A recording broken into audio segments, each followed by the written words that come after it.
This map shows the boundary lines of Evanston's elementary schools. It's simple. Students attend the schools closest to their homes, unless they live here. The Civil Rights Act of 1964 tasked communities with integrating formerly segregated schools, and very quickly, trends began to show up in the process. In order to advance desegregation, school officials historically have closed the black schools and dispersed students into the predominantly white schools.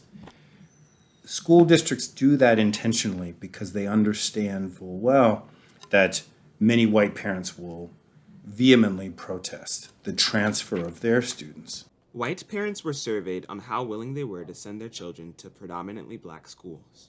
Ridiculous, one respondent answered. Others required that the school was in walking distance, had adequate supervision, or that 75% of children were white. Black children were sent to white schools instead. This map shows the racial distribution of Evanston. The blue and orange dots represent Black and Latino residents. The Fifth Ward is the traditionally Black and Latino area of Evanston. And it had a school, a neighborhood school. Eventually the school was closed. You'll see one little, like a trapezoid, I guess, in the middle of the Fifth Ward, and all the students who are in that little trapezoid get bused.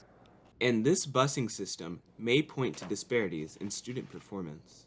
I think that what people might have neglected is the importance of community connections and the way in which those things facilitate an environment where a kid does better. That center of community was destroyed. Once schools in many communities were desegregated, there were still the problem of achievement gaps that are functions of class, right? Wherever we see separate, there is inequality.